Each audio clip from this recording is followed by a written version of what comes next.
사람들 부모를 사랑한다는 것, 부모를 공경한다는 것, 부모를 존중한다는 것은요, 동서고금을 막론하고 어떤 철학이든지 어떤 사상이든지 어떤 종교든지 어떤 윤리든지 동일한 공통 분모를 갖고 있어요.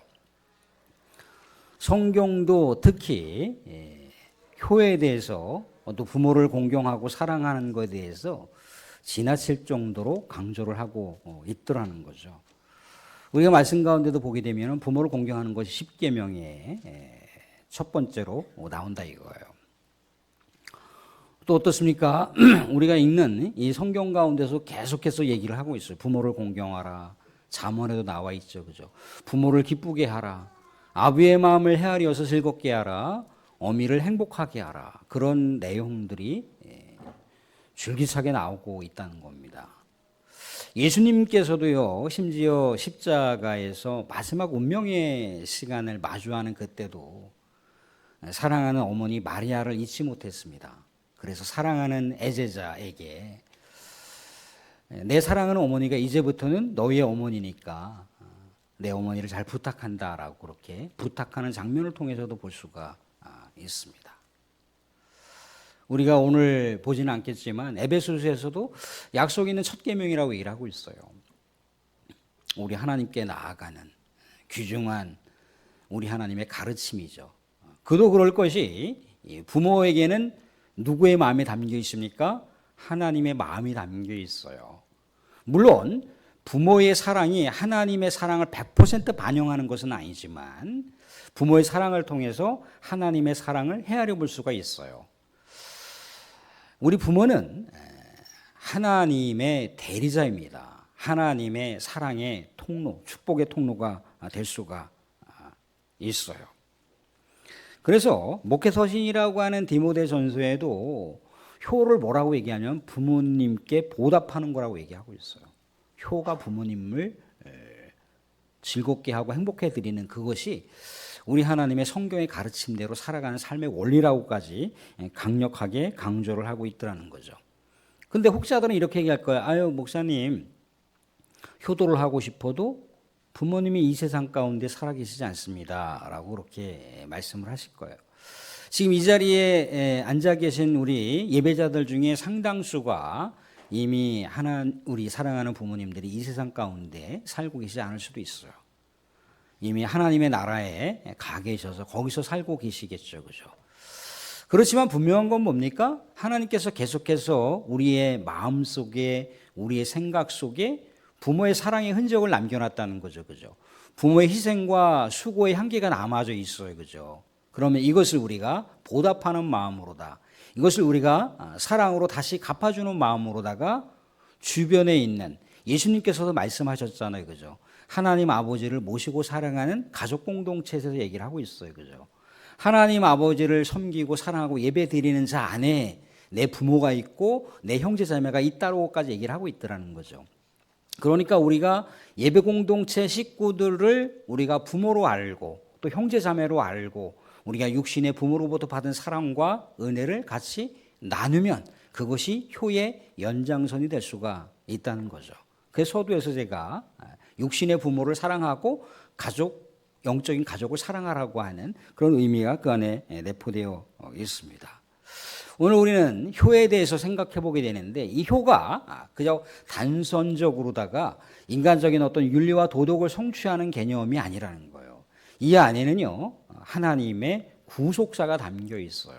왜 그렇습니까? 하나님께서 효가 하나님을 섬기는 것까지라고까지 이렇게 말씀을 하시고 있는 대목을 통해서 알 수 있는 건 뭐냐면 하나님께서 가르쳐 주신 말씀을 따라가서 살아간다라고 하는 순종한다는 것은 결국 하나님의 은혜의 역사 가운데 연결이 된다 이거예요.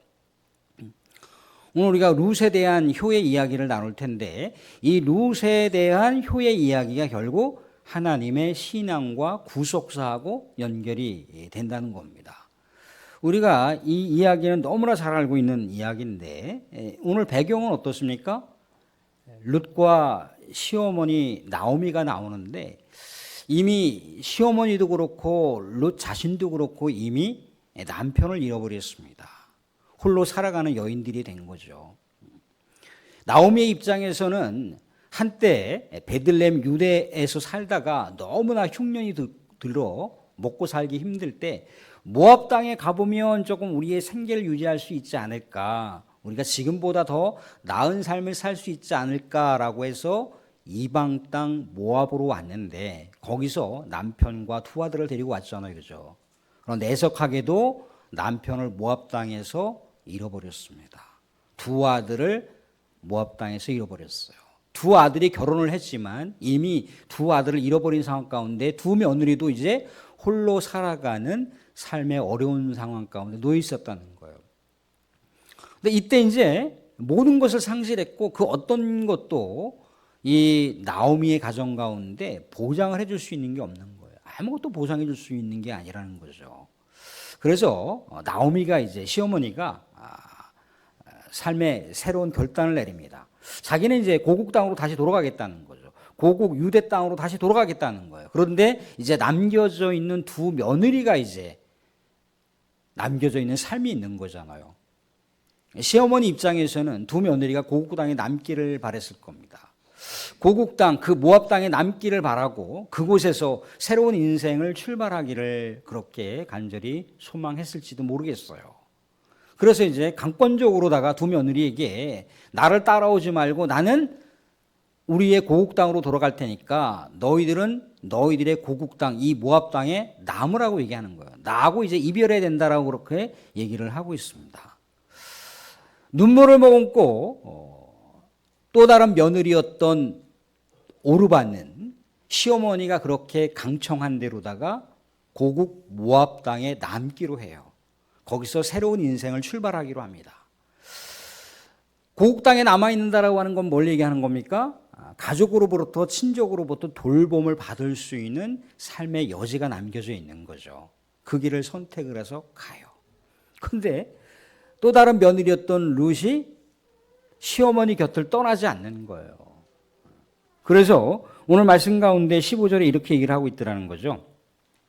15절 말씀 가운데 보시면 이렇게 얘기합니다. 나오미가 또 이르되 보라 내 동서는 그의 백성과 그의 신들에게로 돌아가나니 너도 너의 동서를 따라 돌아가라 하니. 동서를 따라 모압 고국 땅으로 돌아가라고 그렇게 얘기를 하고 있어요. 왜? 시어머니를 따라와 봐야 아무것도 보장이 되지 않으니까. 아무것도 어떤 혜택을 누릴 수 있는 것이 아니니까. 미래도 없고 또 앞으로의 삶 자체가 암담한 암흑과도 같은 그런 상황이잖아요. 그죠? 그래서 시어머니가 뭔가 용단을 내리고 이제 두 며느리를 자유롭게 해주겠다라고 하는 그 조치를 취한 것인데 룻은 어머니 곁을 남겠다고 얘기를 합니다. 여기서 효에 대한 어떤 진술을 우리가 볼 수가 있는 거죠. 효라고 하는 것은 뭐겠습니까? 사랑하는 성도, 우리도 역시 마찬가지로 우리들도 부모님의 그 모습으로 그대로 닮아가요. 세월이 정말 우리를 강하게 하지 못하게 합니다. 세월 앞에 우리는 속절없이 연약해지는 육신의 모습을 갖고 있어요. 육신뿐만 약해지겠습니까? 우리의 견고했던 정신, 의지력, 우리의 영성도 점점 약해질 수가 있다는 거예요. 우리 부모님들의 모습을 보면 알 수 있잖아요. 그죠? 우리 부모님들은 우리를 위해서 정말 온 헌신을 다했어요. 그죠? 못 먹고, 못 입고, 못 쓰고, 아끼고 모아서 어떻게든지 우리 사랑하는 자녀들의 학비를 충원하고자, 월사금을 내고자, 또 사랑하는 자녀들에게 좋은 신발을 한 켤레라도 더 신겨주고자, 옷 한 벌이라도 조금 더 깨끗하고 새 옷으로 입혀주고자, 부모님들은 다 해진 옷 입고 먹지도 못하고 그렇게 쓰지도 못하고 모은 것을 자녀를 위해서 다 쏟아 부었다는 거예요. 그러다 보니까 몸 자체가 이곳저곳이 이제 다 망가져요. 그죠? 관절이 가장 먼저 이제 망가지잖아요. 그죠? 관절이 망가지면 내장기관이 이제 또 이제 무너지기 시작을 합니다. 내장기관이 무너지기 시작하면 정신과 정서가 조금씩 이제 무디어져요. 그런 모습으로 우리 부모님들이 살아오셨어요. 그러다가 이제 요즘에야 워낙 이제 사회복지체계가 사회적으로 구조적으로 잘 정비가 되었기 때문에 우리가 그것들도 적절하게 우리 하나님께서 주신 뭐 기관이다, 좋은 방법론이다, 그래서 그런 길을 택하기도 하지만 중요한 건 뭐겠습니까? 우리 부모들이 그렇게 늙고 병들고 아프고 우리 하나님의 부르심을 받을 때까지 그렇게 우리 자녀를 위해서 헌신했다는 거예요. 얼마 전에 이렇게 요양원에 이렇게 사모하고 한번 저쪽에 이와리에 살고 계시는 최 집사님이라고 하는 그곳에 갔어요. 그러니까 뭐 면회 계획을 많이 이렇게 받아들일 수 있는 상황이 아니고 또 정해져 있는 면회 시간이 있어서 그 시간에 딱 갔습니다. 그렇게 간헐적으로 갈 때는 알아보셨는데 이제 점점점 못 알아보시더라고요. 누구라요? 아, 교회 목사예요. 교회 사모예요. 아, 교회 목사 사모요? 조금 있다가 누구시라 그랬죠? 또 물어보시는 거예요. 아, 이게 희미해지시는 거구나. 교제가 안 되고 관계가 안 되니까 희미해지시는 거구나. 그런데 누구는 기억하고 그냥 딸은 기억하고 계시더라고요. 우리 딸하고 어떤 관계가 있느냐라고 하면서 딸은 기억하고 쉬고 있는 거예요. 그러니까 주변에 있는 많은 사람들을 잊어버리고 기억에서 점점 희미해진다 할지라도 자녀들은 마음속에 품고 있었다는 거예요. 물론 더 세월이 흘러가고 시간이 흘러가면 그나마 더 자녀들도 구분하기 힘들겠지만 사랑하는 자녀들은 끝까지 붙들고 있었다는 거예요. 사랑하는 딸을 끝까지 붙들고 기도하고 계셨다는 거죠. 그죠? 이게 부모님의 마음이었다는 거예요. 그런데 우리는 어떻습니까? 부모님이 조금만 연세가 드셔서 노화의 징후가 나타나면 우리 어머니 아버지가 그렇게 쇠잔에 져가는 그 육신을 바라면서 안타까운 마음이 있는가 반면에 또 한편으로는 효율적으로 계산을 해요. 그죠? 효과적으로 이 상황들을 어떻게 할 것인가. 그렇게 우리는 그곳에 계획을 세우는 거죠. 그 계획을 세운다라고 하는 자체가 잘못된 건 아닙니다. 근데 편리한 세상 가운데 살다 보니까 나도 살아야 되니까 우리 사랑하는 자녀들도 살아야 되니까 뭔가 치밀하게 계획하고 또 계획해서 어떻게든지 부모님도 잘 지내고 근심 걱정 없이 자녀들도 잘 지낼 수 있는 해안과 선택을 우리가 택할 수가 있다는 거죠. 그 선택지가 잘못된 것은 아닙니다. 그런데 우리 부모님들은 어땠습니까? 우리 사랑하는 우리 성도들의 삶 가운데 똥오줌 가리지 못할 때 아이고 귀찮아. 속 징글징글 썩일 때마다 아유 저거 그냥 호적 파갖고 그냥 딴 데 갖다 줘버려? 우리 부모님들이 그러셨나요? 그래서 내 속으로 난 자식이고 우리 가정에서 하나님께서 선물로 준 자식이니까 그까지 책임지리라. 물론 풍족하게 먹이고 입히지 못하더라도 부모님의 마음속에서는 그 사랑하는 자녀들에 대한 그 애잔함과 그 깊이 있는 사랑과 그 자애로움으로 늘은 자나 사랑하는 자녀를 품고 기도하고 희생하고 헌신하셨다는 거죠. 근데 우리가 부모님의 사랑의 10분의 1도 그렇게 우리의 삶 속에 효로다가 드러내지 못한 우리 자신의 삶 또한 돌아보실 수가 있어야 돼요. 세상이 너무나 복잡해지고 세상이 너무나 분주하게 빠르게 흘러갑니다.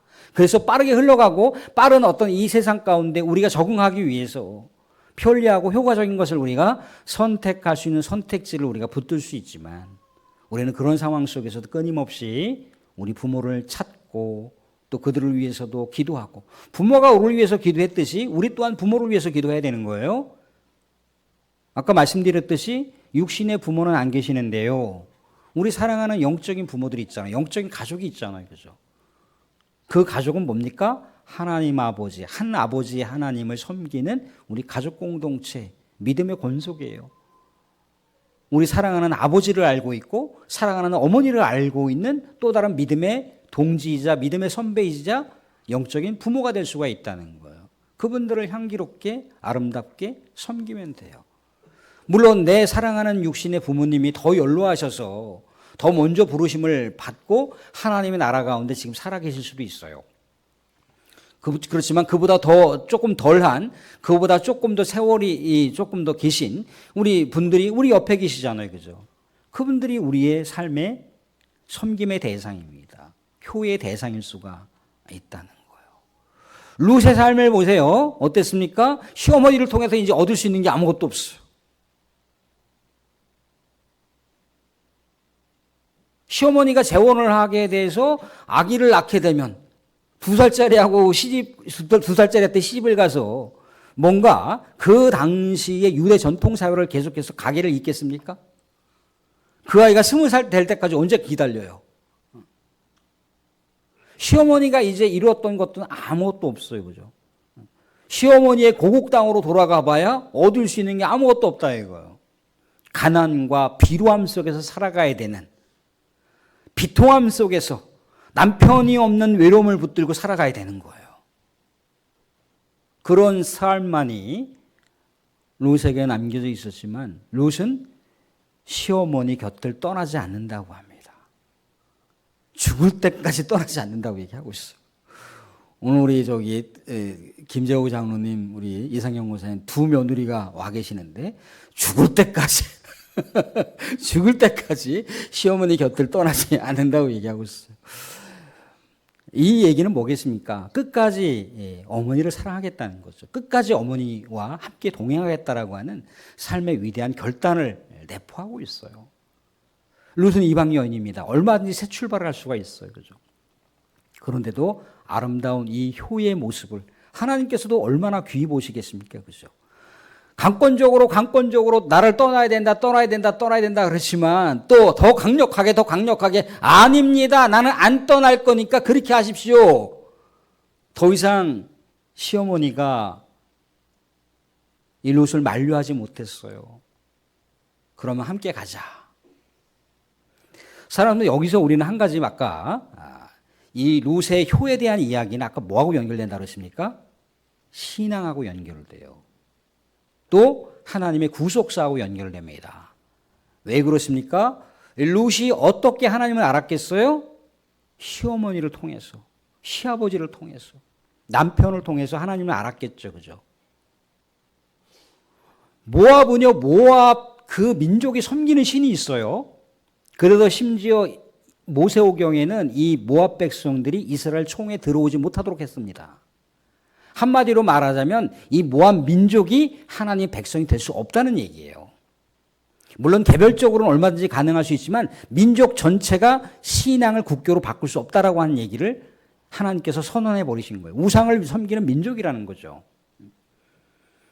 그런데 지금 이 룻은요, 그저 본토 친척만 떠나는 게 아닌 거예요. 본토 친척을 떠날 뿐더러 이제 완전히 신앙을 개종하는 거예요.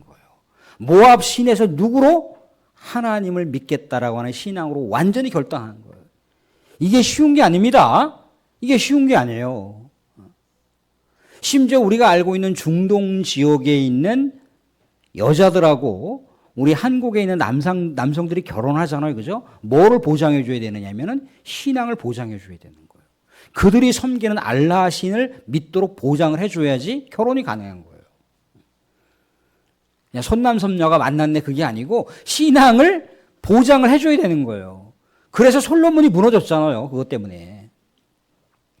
주변에 있는 이방 여인들, 이방의 왕국과 그 공주가 결혼한다라고 하는 것은 그 공주가 믿는 신을 보장을 해주는 거예요. 그래서 솔로몬이 이 혼합주의 신앙 때문에 결국 무너지는 그 세계를 경험하게 되는데 아무튼 그렇다는 겁니다. 그런데 지금 이 룻은 완전 정반대 입장인 거예요. 내가 고국을 버리겠다는 거예요. 고국뿐만 아니라 고국이 섬겼던 모압이 섬겼던 신을 떠나겠다는 거예요.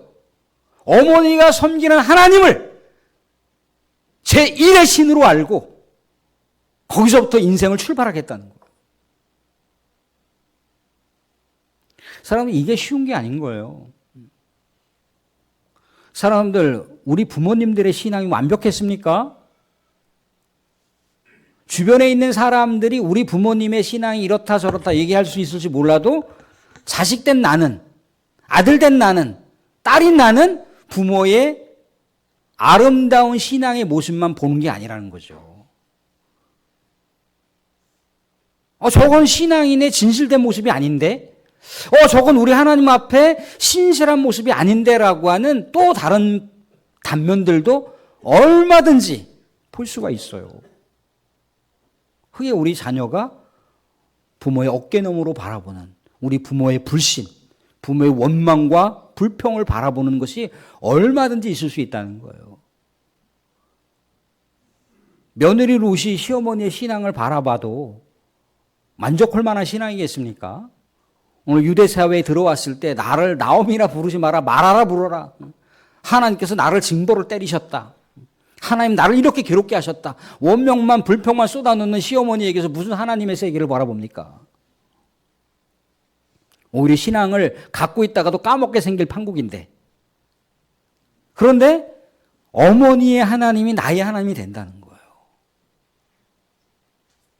어머니와 시아버지와 내 남편이 믿었던 하나님이 나의 영원한 절대적인 신이 된다라고 하는 고백을 하고 있는 거예요. 사랑하는 성도들, 우리 부모들도 신실하게 우리 하나님 앞에 나아가려고 했고 그 신앙을 우리가 전수받아서 생활하시는 경우도 있어요. 아니면 하나님의 놀라운 은혜 가운데 우리 성령께서 강권적으로 우리 마음을 이끌어 주셔서 우리가 당대에 교회를 다니고 또 믿음 생활하고 또 당대인 내가 부모를 오히려 신앙으로 인도하고 또 부모를 교회로 인도하고 부모를 나를 통해서 더 그 반대로다가 신앙을 전수하는 경우도 있을 수 있습니다. 그렇지만 우리가 하나님을 알게 되면 하나님을 알아가면서부터는 이제 사람 너머에 있는 신앙인들 너머에 있는 하나님하고 교제를 하실 수 있는 내 부모가 그렇게 신앙을 고백하면서 하나님을 바라봤지만 이제 나도 내 스스로의 신앙 고백을 통해서 하나님을 바라보는 데까지 나가야 되는 거예요.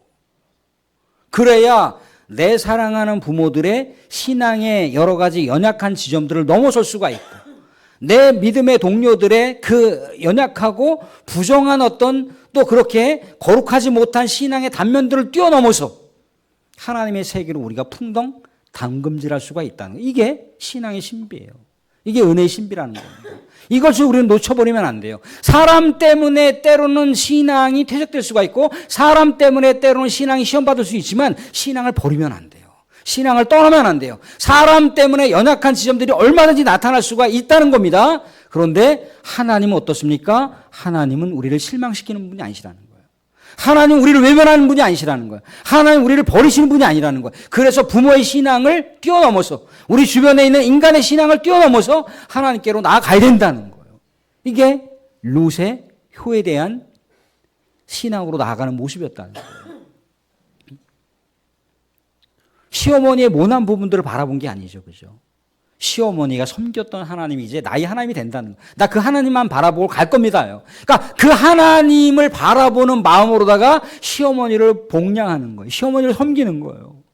의무적으로 며느리이기 때문에 우리 어머니 얼마나 외로울까, 얼마나 쓸쓸하게 살아갈까, 나 없이 저 인생 제대로 살까 가겠는가 라고 하는 인간적인 어떤 연민의 마음보다도 하나님께서 주셨던 말씀을 순종하고 있는 거예요. 내 부모를 공경하라. 내 부모를 즐겁게 하라. 행복하게 하라. 기쁘게 하라. 이제 시어머니를 통해서나 가족을 통해서 하나님을 알았으니 이 하나님의 신앙을 가지고 인간의 윤리와 인간의 도덕을 진행해 나가는 거예요. 이게 롯에 대한 효의 이야기, 신앙의 이야기입니다. 자, 롯의 이 효는요, 어디까지 나간다고 했습니까? 우리 하나님의 구속사까지 나가요. 구속사까지. 오늘 우리가 한 말씀 보도록 하겠습니다. 어디를 보시느냐면 22절, 21절, 22절 같이 보도록 하겠습니다. 21절, 22절 함께 봅니다. 21절 먼저 볼게요. 같이 시작. 내가 풍족하게 나갔더니 여호와께서 내게 비어 돌아오게 하셨느니라. 여호와께서 나를 징벌하셨고 전능자가 나를 괴롭게 하셨거늘 너희가 어찌 나를 나옴이라 부르느냐 하니라. 나오미가 모압 지방에서 그의 며느리 모압 여인 룻과 함께 돌아왔는데 그들이 보리 추수 시작할 때 베들레헴에 이르렀더라. 아멘. 지금 나오미의 가족이 이 베들레헴에서 흉년이 들었기 때문에 생계를 유지하고자 모압 땅으로 갔어요. 그죠? 모압 땅에서 모든 것을 상실했습니다. 모든 것을 상실한 뒤에 다시 이 고국 유대 베들레헴 땅으로 다시 돌아왔어요.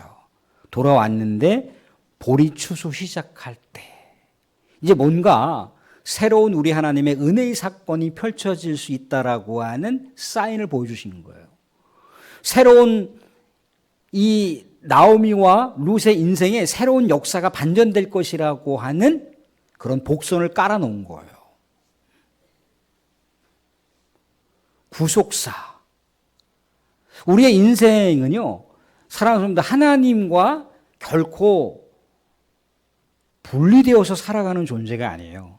하나님하고 끊임없이 교감이 되면서 살아가는 존재예요. 하나님께서 끊임없이 우리 인생의 여정 가운데 길을 닦아 놓으시는 길을 우리가 살아가는 거예요. 하나님의 말씀에 순종하면요, 하나님의 거대한 섭리 역사가 작동을 하는 거예요.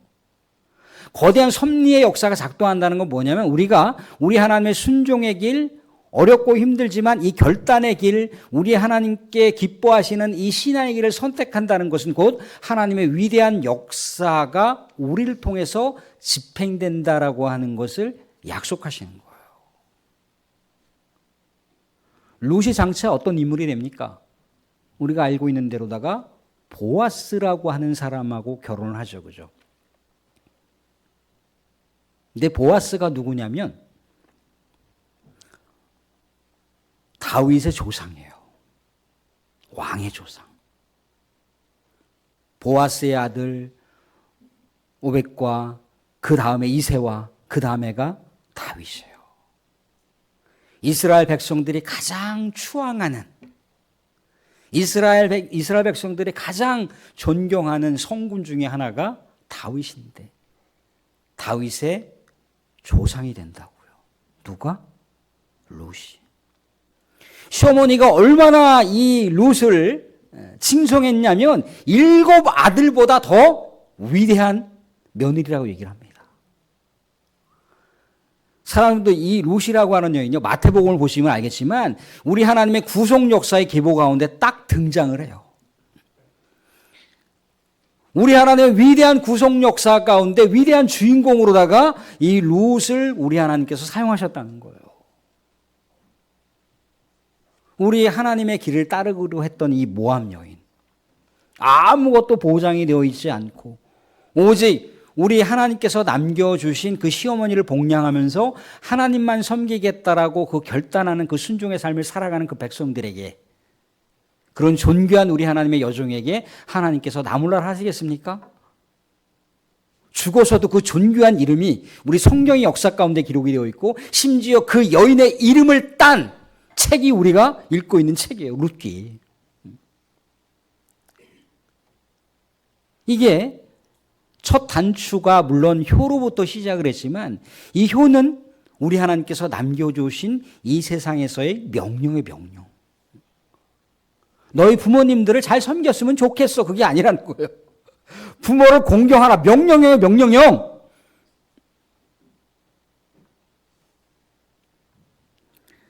사랑하는 말씀을 맺겠습니다.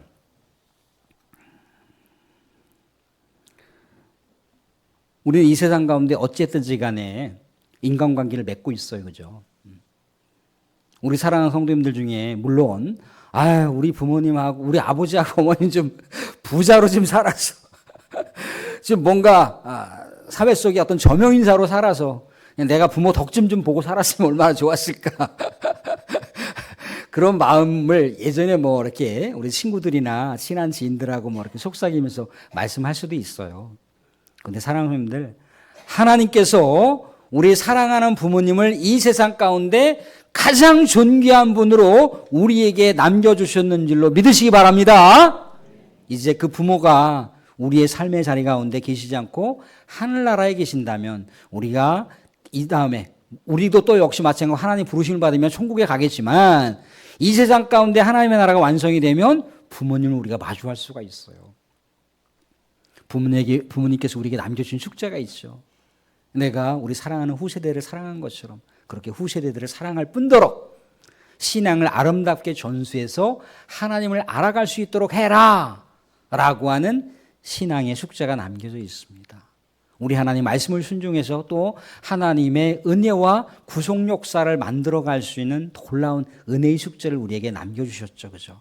근데 이 은혜의 숙제를 풀어가는 것, 이 소명을 풀어가는 것은요, 그저 의무 조항이 아니라는 거죠. 그죠?